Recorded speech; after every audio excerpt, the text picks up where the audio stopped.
Welcome to the Infinite Prosperity Podcast. I'm Louisa Havers, and here we explore the energetics of wealth, leadership, and living your highest potential.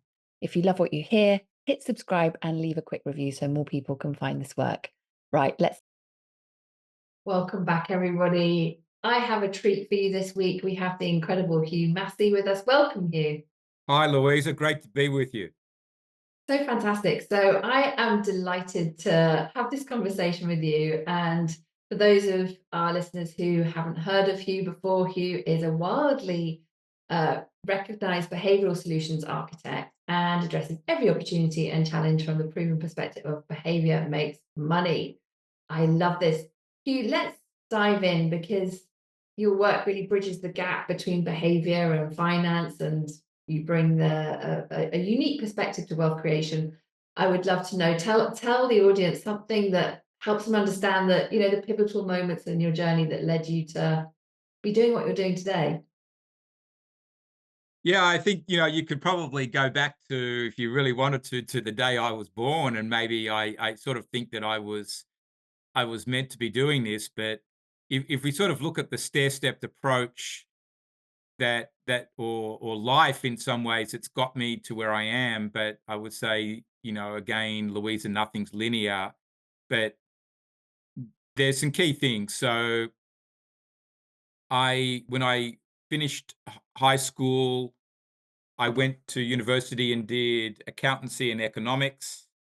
I then became a chartered accountant, in your English or Australian terms, American terms, CPA.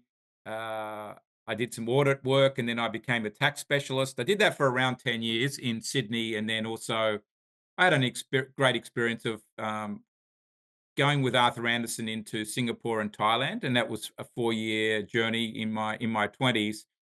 But when I sort of hit the mark of 30 years old, I thought, there's something else I need to be doing.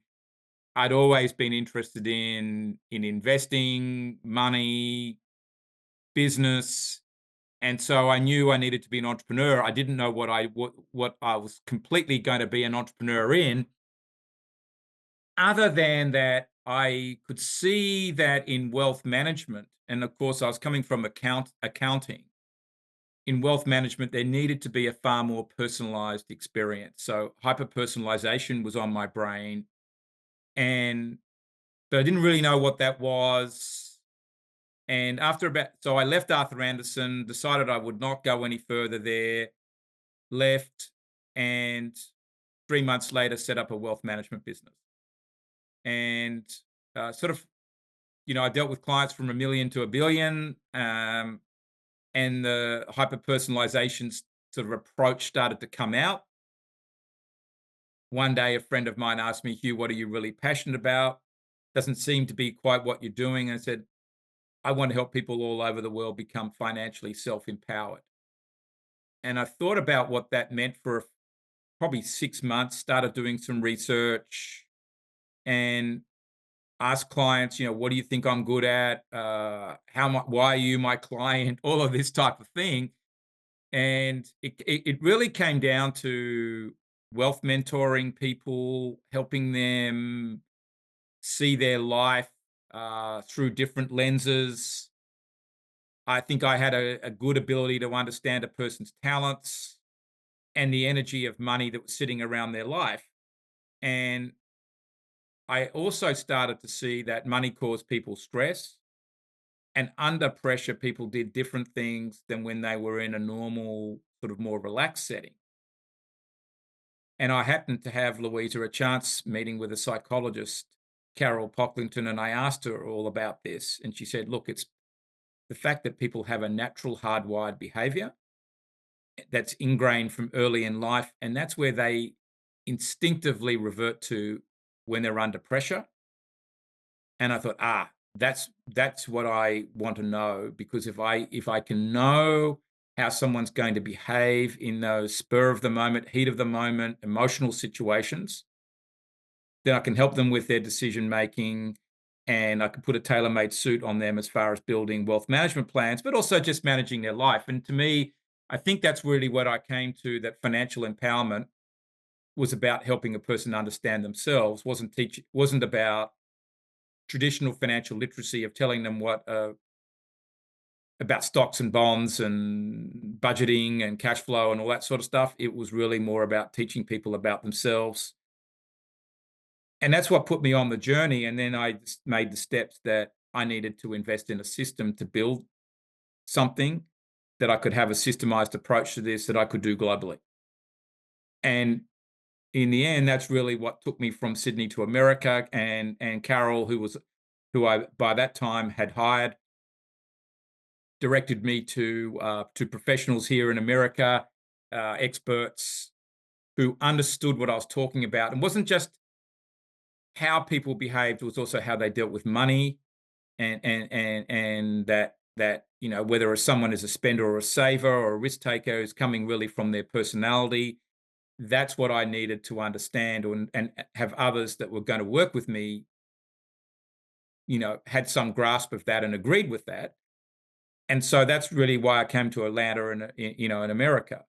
So that if that sort of gives you the journey. And so I suppose today I'm your reformed accountant, and that really comes back to that statement you said at the start. I'm working with a lot of leaders, people with family businesses, you name it, wealth managers, and I think I do have a unique ability to see a problem um, through a behavioral lens, and at the end of the day, it all roots back to money. Um, and if a leader, for example, makes a big decision in their company, or wants to drive a certain culture in their company, it's really coming from their behavioral style is a big factor in that. And today we look a lot around innovation. If the company's innovating, that's there in the leadership team. If they're not, or prepared to take risks on it, that's there as well. Or if the leaders spend a lot of money in the company, not very wisely, that's a reflection of them. And we've been able to track that. Um, so I've probably given you a lot to start with, but that's the journey. It's a bit unusual, I think.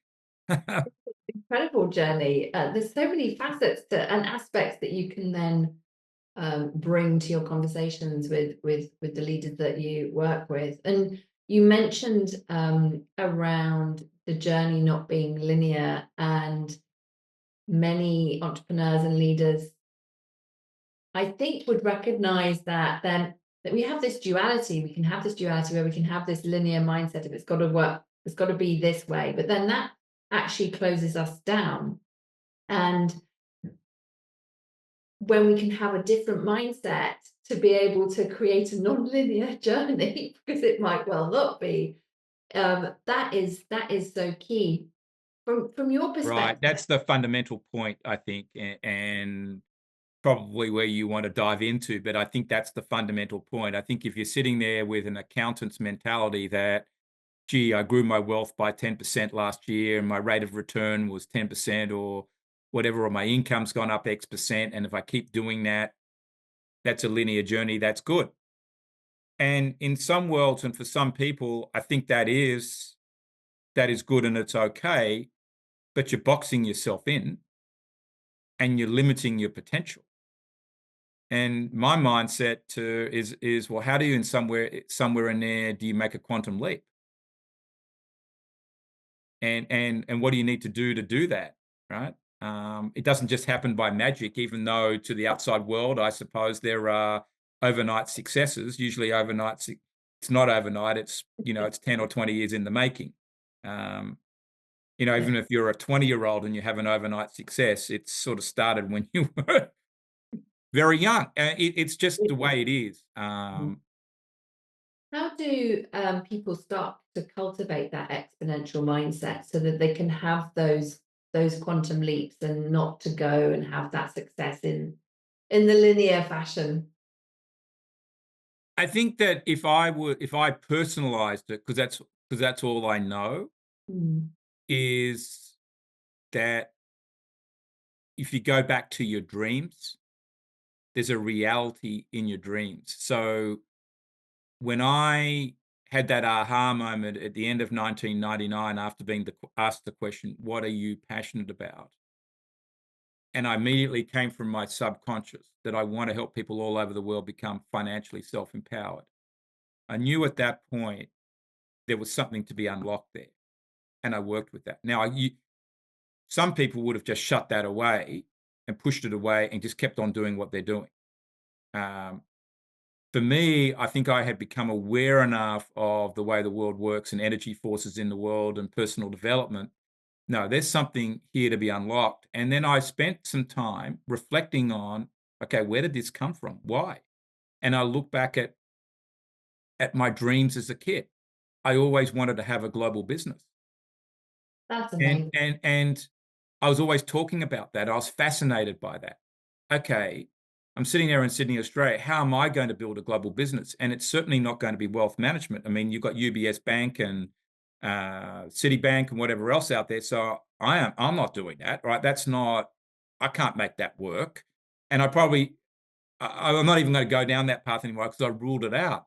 It has to be something with technology. It has to be something with the ideas I have. And this is where I came back to human behavior and money. And, in those days, we didn't really understand what behavioral finance and behavioral economics the way we do today, but they're sort of more than well and truly on the map. And I suppose in my own way, I was at the forefront of making those areas what I call practical reality rather than research based. But that's where I went to, and I sort of said, okay, so I allowed my dreams to take over and say, as a kid, I had a dream of having a global business. That must mean I'm meant to do it. Now I've got to figure out the practical steps of making that come real. And I think when I was thinking about leaving the Arthur Anderson, that sort of was in my brain, but I had no idea, right? Mm, mm. But one thing I knew is I had to leave that environment to give myself space to get the idea. And I knew that given at 30 years old, I was not married, I had no encumbrances, I was in a place where I could do it without being already buried in debt and a wife and two kids and whatever else. And it's not saying it's not saying you can't do that if you're in that situation, but it is harder to make a quantum leap if you stitched up your life, right? So I was in that place, and I gave myself the space to do it, and I knew that I could do it. And then I started to understand more about my personality, and it started to come out. Yeah, I'm a pioneer and I'm a risk taker, and this is why I'd experimented with a whole lot of things. In a way, I'd already helped somebody start a telemedicine business back there in 1999, internet security business. So I was at the forefront of some of this stuff, um, but not really thinking I was a pioneer or as such. But I figured out I needed so I came back to the dreams, and then I started to look at, okay, what we're dealing with here is financial personality, behavioral economics. When I talked to people about it in Australia, they had no idea what I was really on about, but in America they did. Um, so I needed to start going there, and Carol just happened to turn up in my life. And this is part of making a quantum leap. The right people turn up at the right time when you need them. You just got to be looking the right way and centered on your purpose. I had the flexibility. As soon as she introduced me to somebody in America, the next week I was on an airplane flight across to Atlanta, showed up and unbarreled the ideas, and the next thing I invested in a business that helped me make that leap. Okay, I had set myself up to do these things. You've also got to take the chance. Um, and sometimes it doesn't look like very rational when you're doing it. I mean, I couldn't have explained why or what I was doing to others, or was this a good thing to do, other than I knew this was the path. And so, in some ways, to do this, I think you've got to unlock yourself from rationality, accounts, justifying rates of return, and you've got to bet the farm. Okay, if I put 100,000 in this or $1 million in this, is this going to give me 100 times back, or is it going to give me a better life? And I look at it and say, okay, you can't. It's hard to put a number on all of those things, because it's also about your life. It's the quality of your life. I look at the massive people I've met on my journey, the experiences I've had,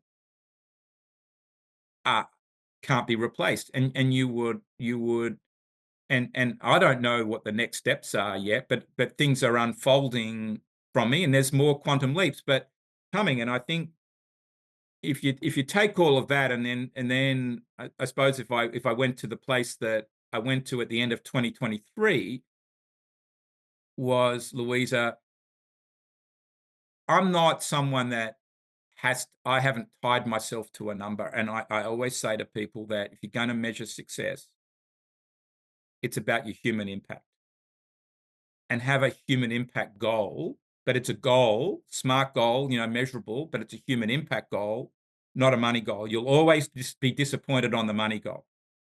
And that's the biggest cause of mental stress. I've said that to people for years, and I knew that early on for me.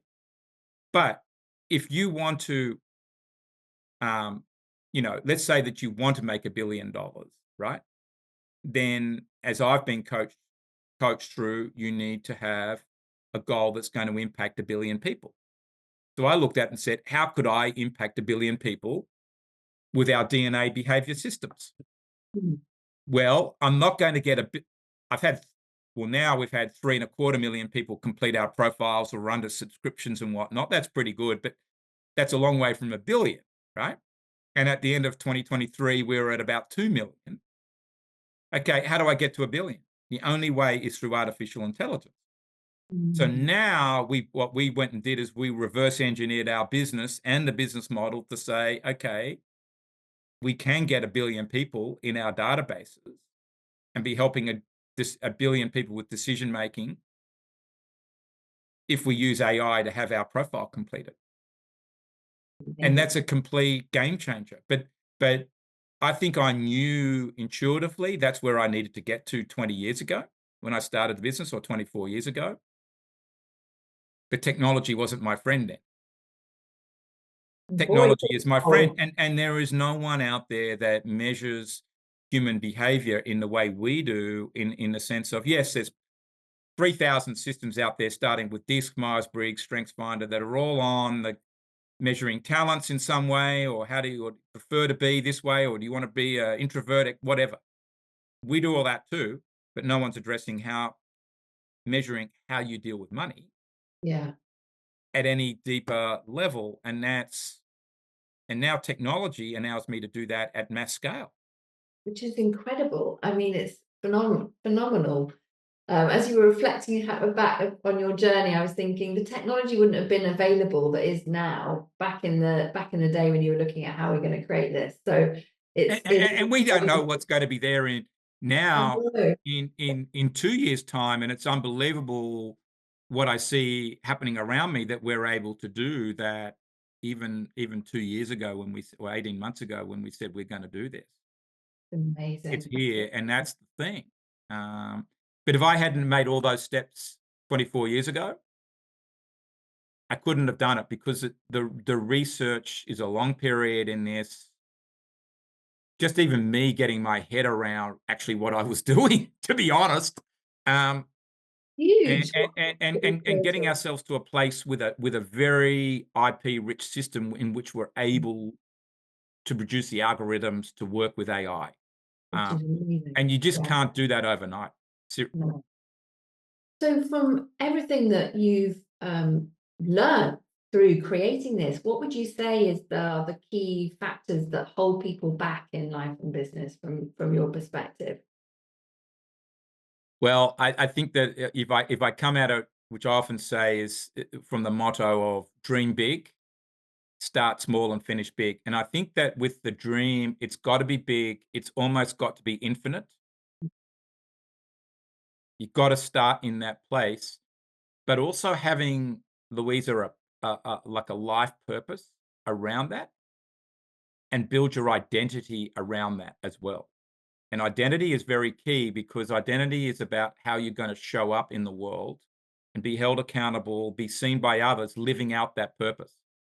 So it's not just being purpose driven, it's also your identity, what's your X factor, and hanging on to that there's going to be a lot of zigzagging on the pathway as you go along. And that's why I say start small. Don't overcook it at the start and go too big too early, because you could explode. It's a bit like a running race. If you're got to run a mile and you burst out the gates in the first couple of 100 yards, you may not make it to the finish, or you'll finish at the end. You only have to watch the Olympic Games to see that going on. So I think that's really key in all of this. And then you finish big. And I think then, okay, there's always going to be bold decision making that you've got to do along the way, whether it's changing a business model, taking a step, taking a chance on a person. But I I think that people are too much in a rush sometimes to do it. I think they've seen Mark Zuckerberg, or gee, he was 21 and he built Facebook, and now he's early 40s and he's got Z billions in the bank. And if I'm not him, I'm not successful. I mean, that's nonsense. And I could point to many reasons why that is not good. And it's not. It's about your journey, maximizing your potential, but it starts with a big dream, being centered on your purpose, learning to build the right relationships. That all takes time. Gosh, it absolutely does, doesn't it? And the trust with the right relationships is so key. There's so much here, and you mentioned around at the beginning when we were talking around the impact of leaders in terms of the organizations that they lead, and would love to spend a moment Yeah. on that. Like, how does a leader's their financial behavior impact the organizations that they lead? I feel like I want to just take this extract of this conversation and give it to all my colleagues when I was working in social services and thinking about all the reductions that we used to have to make in services and things like that, and just really reflecting on the leadership behavior in those moments. So we'd love to unpack this a little bit more for the entrepreneurs out there and the CEOs running their companies. Yes, for some people, it's hard to get around, and I'll sort of try and come at it at a couple of angles, and so hopefully, we nail it. But you can, so I had this discussion with a senior partner of Ernst and Young a few months ago, and he said, "Hugh, it's not financial decision making; it's business decision making. That's what these people are doing." And I said, "But yeah, they're making a business decision because it's about the business. But that decision, every decision that they make in the business has got a financial impact to it. If you're making a decision about the culture of the business, there's a financial impact to that in terms of how you're going to remunerate people, the environment you put them in, the way in which you're going to manage their results, or you're going to go and buy another business, um, the way you do your budgets. Hey, that's a business decision, but it's also got a financial impact. So it is financial, and therefore the decision makers in making those decisions, their financial attitudes are inextricably wrapped up in that decision. And so therefore, my premise to this is that therefore you want to be able to understand each of these persons' financial DNA. That's what we would call it, because it's wrapped up in every business decision they make, but also in every life decision. And you will see a pattern. If the leader is a big spender in their company, they're flying on private jets, they've got to go first class, everything's got to be the best. You'll see that going on in their personal life. And it's not all good, because some of them are earning several $1 million a year and they haven't got a cent to show for it anywhere else, or they've got a lot of debt. So I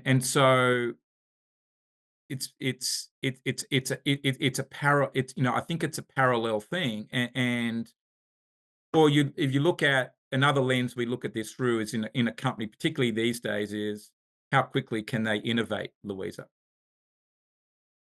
Well, then it's not only having the ideas, it's having the preparedness to back that idea, and what's it going to do to the business model, and what risk are you going to take? Now we start looking at the leaders, and have they got the propensities to continue innovating? Um, I even made these comments in a paper to a fund manager um, a few weeks ago before Nvidia had a problem and saying, watch out around Nvidia, because Nvidia is keeping the stock market up. It's one of 7 stocks keeping the stock market up. And the only way it can do that is to continue innovating its products. And you've got founder team that's 30 years plus in the business that have been brilliant to date, and a whole lot of other long-termers. But where's the depth in innovation? And what and if they go, how's that get replaced? The future of Nvidia sits right there. Or you look at some of the businesses, certainly here in America, where the leaders, because we measure it, the leaders are very financial goal driven. Okay, that's fine, but what are they doing to the culture inside the business? And one day, when you're very financial goal driven, which you do need to drive a business forward, but you can make a character mistake, and the business is gone, right? Or if you haven't got the innovation pipeline there, then the business will not be able to continue to pivot. And this is a bigger and bigger issue in business today. But these are all the financial mindsets of those leaders, and it comes from the top. And so the CEO's behavioral style and thinking is absolutely key, because he or she is appointing the leaders around him or her and is driving what they want. And so understanding that authority bias, if you want to call it that, is really important. Now, there will be businesses where it's more delegated and the responsibility is more spread out, but starting to understand the mindsets of who's driving what and the strength of it is really key. And so I think that what everyone needs to understand is that, for leaders, they're making a business decisions all day long, but their financial mindset is wrapped up in it. And there's such a huge implication for culture, for profit, for impact, all the aspects. And as you've been reflecting that, the leader's behavior is influenced, by these deep-seated patterns. How do you help leaders and entrepreneurs to develop that better financial intuition so that they can stay, emotionally regulated, strategic, Yeah. help people to make, better decisions? Well, I think that's sort of the crux of it. The first thing is that what you want is a leader to be able to operate in what we would call their natural instinctive talents. The more that they can operate in that zone, the better, but with an awareness and consciousness of when they overdo it. What does that mean? So let's say that I'm what you call an initiator. I'm reasonably take charge, top-down driven, fairly rational, reasonably structured. But if you go to the rational part, if I allow that part to roll off full force, unbridled, without any awareness, I'd crush every person in my way, right? If I ever connected with them, right? And so it could become brutal, right? If not, and there are, I'm owning up to that. That's also a strength, that I can see through a lot of situations. I can make a difficult decision. But the part that I've been taught, right, and therefore is part of my, it's become more conscious, but it's a learned behavior, is okay. I'm thinking about that difficult decision, or that decision that's going to involve cost cutting or whatever it is, but how's that going to impact the people? And how's then it get communicated and managed? It might need to be made, but can it be made better, and handled better, communicated better? And what are the impacts on every other person? And I think that's where you need to sort of be able to, as a leader, manage the results and relationship side there. And for a lot of leaders, they would be naturally results driven. Not all of them are. Some are relational, and you'll see that they're great with people, great people culture, not enough push on the results, not enough push on risk taking and innovation, and there's other problems. So they've got to learn to toughen it up or step it up in those areas, but we've all got an area we have to work on. So what I teach people is, okay, here's your natural strengths, operate in those, go as hard as you can in those, but be aware of where going too far is going to be problematic. And you've always, within all of that, got to guard your character. Like, it's very easy if you're a very competitive person, pioneering driven, you're going to create, new sales opportunities, open up new pipelines. It's easy to cut a corner, right? And you need to recognize that. So it's getting people to see that a strength overplayed is a struggle, not addressed is a weakness. That's right. And that's the fundamentals of the coaching, and seeing then that, okay, make this decision today. This is how it's going to play itself out, right? Either through a whole lot of people are going to leave your business. So I think, there's a couple of businesses here in the United States where leaders have come back to the office and said, everybody needs to man up and diversity's out, and we're just going to follow this line. But diversity handled the wrong way. Now you're taking out diverse opinions. That affects your innovation. If the employees are getting rough handled, you can sure as hell know that that's going across to the clients and customers in some way, and people see it. The world is transparent today. You can feel it. So 2 years later, watch out what happens to that business. And I think that's sort of the framework that I try to teach people. I would have said in the past it's 3 to 5 years. If there's a leadership change, usually there's a number of them together. You're going to see the impact of that on the results 3 to 5 years later, good or bad. Probably today it's quicker. So interesting I think you're absolutely right around the speed of the impact happening quicker, because we're just moving in such a fast pace these days. I love everything about all the leadership aspects and how you're able to ultimately predict the impact someone's going to be able to make if they are over focused on different areas.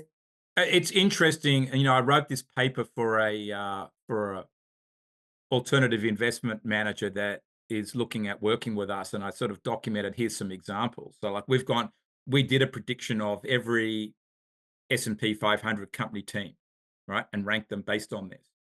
And then I've written some stories about some of the more well known of these companies for people to identify with. And every one of those stories has come true. The problem is they came true quicker than I thought they would, right? And this shows you, Louisa, it is totally predictable, and you're not going to see this in the accounts and KPIs and whatnot. And this is the key: is you got to know, you got to be able to know, if you do this, this is the impact. And investors have got to be able to see, gee, if I have this leader and he or she goes and does this, I know that's great or that's curtains. And Okay. and the fact that, there's Price Waterhouse research out there saying 45% of leaders, CEOs are saying, not sure if my company will be here in 2030. That was last year. The Wow. research this year, just done at the Davos conference, presented there, saying it's reaffirming it. And there's a lot of deer in the headlights about what to Mm. do. So, given that it is uncertain times, and with so much changing, and recognizing that this is the time where we need to innovate and to raise our self-awareness so that we can operate to have the outcomes that we desire. We'd love to hear more about your work on money energy and your perspective on how it is so unique and powerful. I think the uniqueness probably of what we've done is putting measurement to something that's very invisible. Mm. And I think if you sort of say to people, look, there's a money energy around you, or you're living with a certain energy of money, they won't exactly know what that is, but they will sense it. Are you Mm. talking about money all the time? Every time you talk to a child in some ways, right? Your sort of energy of money is there. And my son asked me A, B, C, D questions. He said, I went and looked up, Dad, is your company really worth X? I was looking it up on Google, and this is what Google said it is. And this is what my school friends think your business is worth. It's sort of like it's going on in all the every conversation you have, in whatever setting, there's something with money around it, right? And sometimes, money is a currency. Okay, what can we spend right now because we've got it, or don't, or what we don't have? Money is there in terms of how you decide, Mm. but money is in your thought patterns, and importantly, not just in your waking thought patterns, it's in your sleeping thought patterns. So if you go to bed at night with the negative thoughts about money, probably you're going to wake up and do something negative. Yeah, I call it It's gonna manifesting. manifest itself out that way. And it comes back to even the sort of story I shared at the start about my dreams as a kid. I think if you that was a positive dream, I allowed it to happen. I manifested that. And I do think we manifest our own realities. Um, and you can be thinking positively, infinitely, as you probably would like to say about a situation. Well, allow that to happen. Put yourself in that mind space. For it to happen. And you can be thinking extremely negatively. And if you're not confident, you'll take those thoughts to bed, and possibly the worst outcome will come, right? Because you're somehow energetically going to create that situation for yourself, and then potentially in how you deal with somebody else, whether it's a family member or a business relationship. That's there for all of us to deal with. And so, how do we build good money energy? Then is really working on at some levels, Louisa, helping people get into the place where they can be the most confident they can be. And so there's mechanical steps there. Get your life purpose right. Have something that you love to do. You skill to do. You got an X factor. Build a plan around that. Then right relationships show up. Don't have too much debt. Right. Have your conversations at home about how far am I able to go in business, and juggle the ball with the family, or not juggle the ball. We can all uh, set those paths. Have better money conversations. That's some of the building work you've got to do behind the scenes to get yourself ready. That when the right thing shows up, you can take that leap. So true. And those money conversations, I think, because money can be so emotionally charged, and everybody in the family may have different money mindsets and DNA, and um, so often people can avoid aspects of conversations that then lead to, miscommunication, lost opportunities, Yeah. resentment, all the things. How can people shift their mindset so that they can have empowered money conversations? So this is something that's really important in that I think if you talk to people and open up the conversation, and a lot of financial planners will do this the wrong way to start with till they get a little bit of Hugh training, because a lot of people will say, yeah, I'm having a money conversation is really important. We've got to get husband and wives talking about it. Yep, that is true. But if you just ask a person, what does money mean to you? Why is it important? You're going to get that emotionally charged conversation. Now, if the conversation starts back at, what do you love doing in life? What energizes you? What's your purpose? If you know that, or what do you think your purpose is? Um, what makes you jump out of bed each day, and you start those conversations that way. And then money starts to come into it as to, okay, how am I going to finance that existence and do those things or achieve that goal? Now we've had a money conversation. So in a way, money has always got to come up somewhere if when we're going to finally set a goal and go and chase after something, but it's really should in a direct sense be at the back end of the conversation. You've got to allow people to express their authentic identity, purpose first, and get things right from there, and then we can address money, and there may be a gap. Okay, but that can be figured out.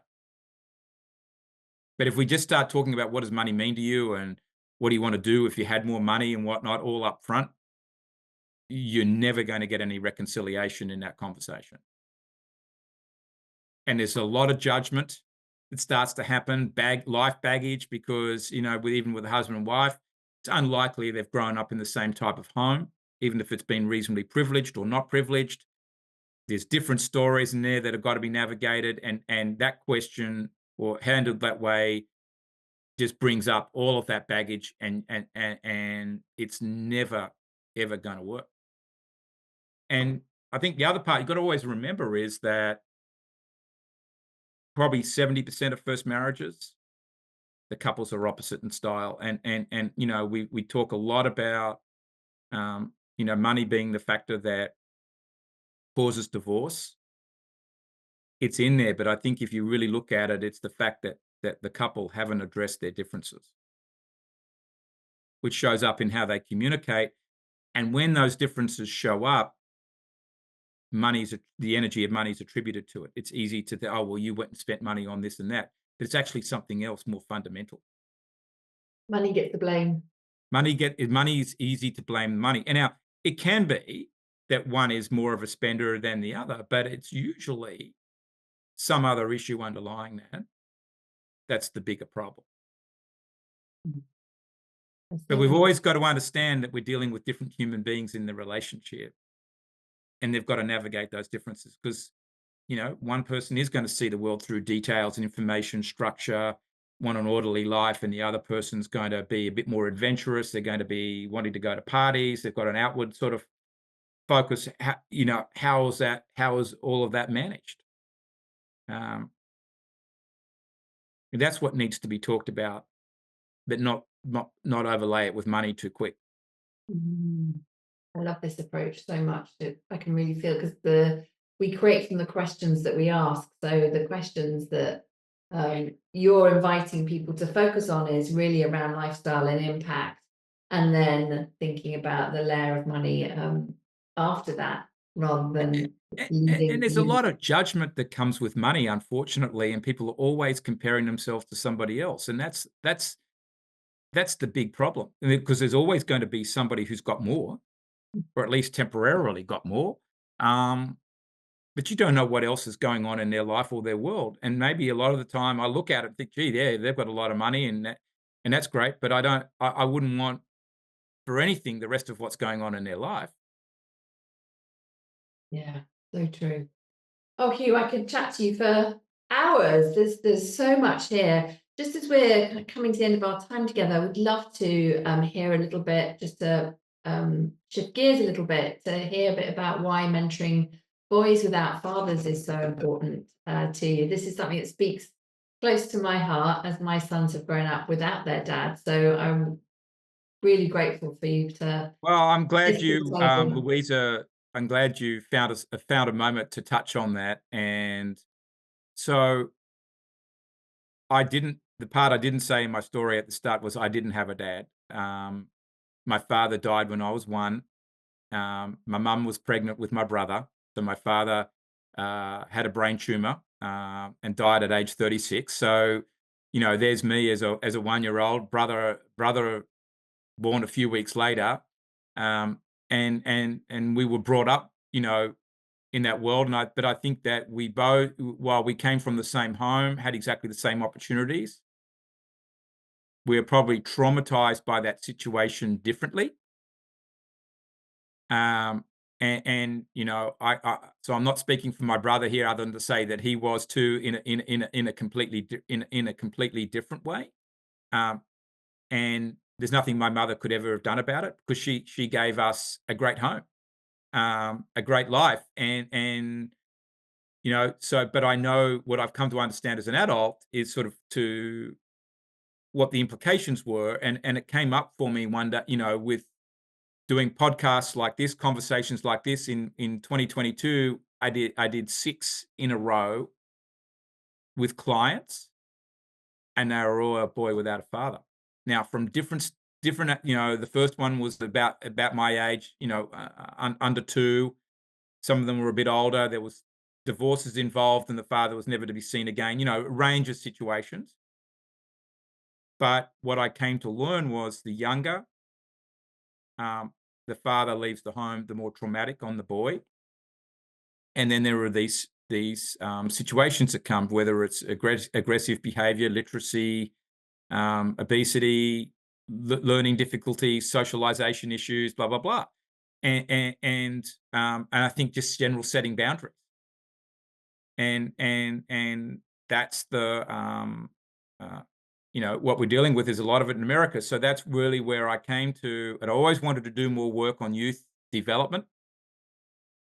And I realized that when I had those conversations, this is where I need to be in terms of, living beyond myself. And this is how I can help with youth development because I had this experience. But I would say in all of this that while I talk, we'll talk about boys without fathers because that was my journey, Louisa. You're the mum in that situation, like my mum, right? So they need to understand some of this, right? You're living it, right? But people ask about what about the girls? Well, I didn't have a sister. She obviously would have been impacted, but the impact would have been in a different way. And that's not something I can talk to, but we've got people who are dealing with that separately. But I think eventually, as I do this work through the rest of my life, we're really dealing with, families without a parent. But the syndromes are different, right? So I know this is very, it's an emotional topic. It's a big one. And there's lots to be done. I couldn't agree more. I think it's a huge topic, and there's so many boys without their fathers that really do need those male role models. And my sons are adults now, they're 23 and 27. Yeah. And they will reflect to me they've missed having that male role model in their life. So I think I was so pleased that we're able to talk about this because I think it's, there'll be many people listening that will either have had a situation themselves where there is a parent missing from the family cohort, or they'll know somebody and they'll have seen Yep. it personally, the impact, and many of the impacts that you've described, for the people in their life. Yeah, and I think that it's something though that, as we wrap up, I think that, maybe to leave a message with it that for however it happened or why, maybe you don't need to go and have all that explained. The fact is it did. And I would say, I say to people, don't be the victim, be the victor. And look at, as hard as that situation is, and I'm looking at it, I suppose, through the lens of the boy, go out there and make something of the situation, right? And add the cards that got dealt, and figure it out. And it did happen for a reason, whether you want to explore that or not. But I think not being the victim is important because I think there's too much victim mentality, and figure out how you can be the victor out of it, right? And that'll honor your father and particularly your mother, you know, who's still there. I love this message. This is huge. Uh, There's been so much here, Hugh. It's been an absolute joy to start to unpack this conversation with you. How can people come and step into your world? Where do they find you? I think you've got a lovely freebie as well. So tell us all the things. So I'm easily found on LinkedIn, Hugh Massie, at DNA Behavior in Atlanta. I'm the only one, I think. Luckily, I'm not John Smith. There might be 40 to wade through. So So it's pretty easy to find me there. And then also on our website at dnabehavior.com.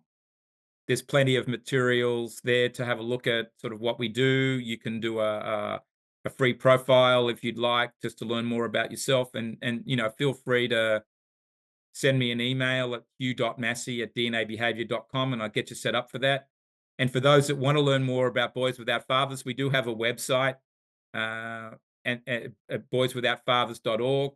And there's some story and statistics and things there, and it's something that we're working going to be working on harder and harder as time goes along. Thank you so much for coming on the show. It's been an absolute thrill to have you with us. Been fantastic, Louisa. I've really enjoyed it. And thank you to everyone who has listened in. We hope that this has served you. Do come and find Hugh and I on social media and let us know what resonated. And of course, as ever, please do share this episode with someone that you feel will benefit. Until next time, sending you lots and lots of love. Thanks so much for tuning in to the Infinite Prosperity podcast. Want to go deeper? Join my upcoming complimentary Wealth Energetics Masterclass. We'll pop the link in the show notes for you, and I would love to see you there. Till next time, lots of love.